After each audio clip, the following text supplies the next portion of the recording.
What beginners should start reading in a foreign language. So I'm not going to waste your time. Although we know how important reading is in a foreign language, what you should actually be reading as a beginner does have a huge impact on the progress you make, and it is something a lot of people struggle with. So by the end of this video, you will know what I recommend beginners of a language. So when I say beginner, I mean if you want to put it numerically, A1 or A2 level, or I've got A0 there as in someone who's a complete beginner basically.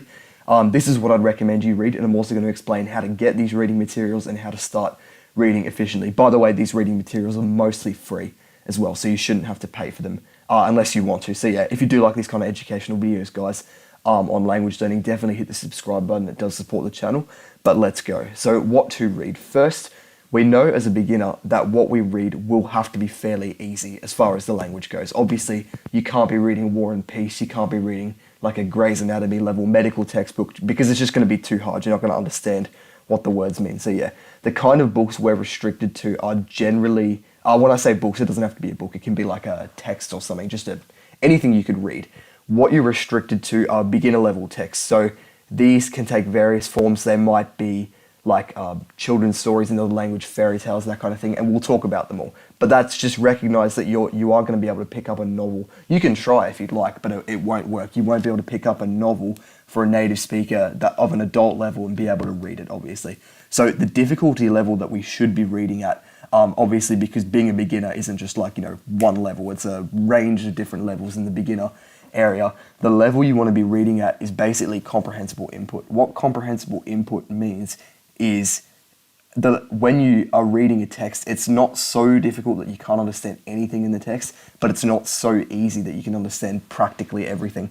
The reason understanding practically everything is bad, even though it would be, it's a sign that you're actually getting better because you can read that well, it does mean that you're not actually learning anymore. And of course, even though, you can read things that you do understand fully for pleasure, but just understand you make progress when what you're reading has a fair few words in it that you don't understand because your brain is actually getting used to them and how they work, even if you don't fully understand them yet. The alternative, of course, to it being too easy is too hard. You can still learn with texts that are really hard, but not having any kind of clue of what is going on might not be the best when it comes to familiarization, just because when you at least understand the context and what's going on and how words are used, when you spot them again, that will kind of jog your memory and you can make a connection between ideas in the text. But when you have no idea what's going on at all, you do kind of lose that connection a little bit. So yeah, make your own decisions, but reading at the comprehensible input level, the intermediate level, is the best thing. Of course, with beginner texts, you might find there are actually a lot more words you don't know than compared to when you're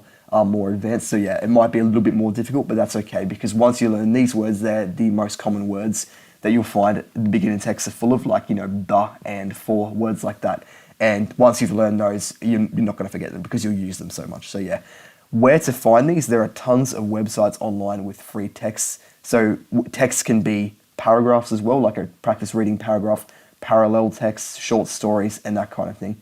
So if you want a website that has a bunch of different languages, probably at least 15 different languages, lingua.com is good. I'll have it linked in the description as well. You can check that one out.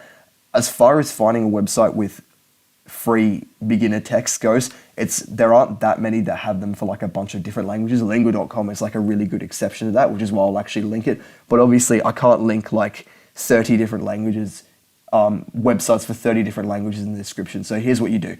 You can also comment down below with the language and I'll try and help you find one. But what you should do is Google free short text in X for beginners, where X is the language, so free short text in French for beginners, for example, or practice paragraphs in X for beginners, something like that, and find a website dedicated to your language and save it and use it. That's basically what you do. I guess you could also YouTube it as well and see if someone on YouTube a creator that you like does actually have recommendations for that specific language. But yeah, Google is a good way to go. So as far as websites go, top left, I've got a picture of lingua.com here. This is the one that has a bunch of different languages. So as you can see, it's got English, French, Portuguese, Spanish, German, and Italian here, and then 11 more that are just hidden because it's not currently on screen. So yeah, that is a good one. As far as the content goes that are on these websites, these two pictures here are from the same website. It's a Russian one that I'm actually using at the moment because I'm learning. So you can see here they've got text sorted between beginner, intermediate, advanced. That's fine. We can just choose the beginner if we're beginning. Obviously, I'm not at that anymore for Russian, but I was at one point. And then here is a screenshot from that first story, Ruski Medved, which means the Russian bear. And as you can see, it's actually parallel text. So it's got Russian here and English here with some of the more complicated words highlighted in blue so you can actually see what the direct match is. But yeah, that is really useful. Another picture down here is an Italian website that I did have saved. I didn't actually use it that much though, I'm not sure why, but it is really good from having a look at it. It's just got like some short stories, and a tip as well is that, as you can see, like these two stories, not the seagull and the whale, I've never heard of that one, but like if they are like kind of fairy tale type children's stories, that can be good because you're already familiar with the context before you're reading the story. So you will have, it's just, trust me, it is better to do that. It will help you make connections easily. So yeah, a few bonus points, like just tips, tricks, advantages and stuff with websites. Having a range of options is good. So as far as difficulties goes, this would be an example. So the website has a few different, levels of stories. It doesn't have to. You can have like a website that's only for easy ones, but I just think that is kind of a good thing. A range of types as well. When I say types, I mean what type of like text you're reading. So as you can see, this is a screenshot from lingua.com, this top left one here. But as you can see, they have a lot of reading text, which is kind of what we were looking at. But they also have listening text. They have exercises for vocabulary, dictation, which I believe is like, I'm not fully sure what that is actually. Someone can comment down below. And then exercises on understanding grammar. So not only does it have reading, it has a bunch of other options as well, which again, you could find websites that are exclusively dedicated to these things, that's fine, but I just think that's kind of a good thing because it can help you go back through and learn better. And then parallel text as well, or translation text. So this is parallel text here because they're parallel to each other and one of them is just translating the other basically. Translation text would just be kind of really anything, like it might be a summary in English before or afterwards or something like that, just to kind of help you get an idea of what happened. Pictures can be useful as well, probably not like insanely useful, but I guess they can be kind of useful to help if you're more of a visual learner. And then stories, you already know, I already mentioned that. So yeah, as far as short stories go, because a lot of these are kind of more short text, if you want to find actual short stories, you can do the same thing and just search free short stories online in X, and you can find a website that you just like. You might have to go through a few. Obviously, as I said before, I can't link them all down below, but you can find one that has short stories you like.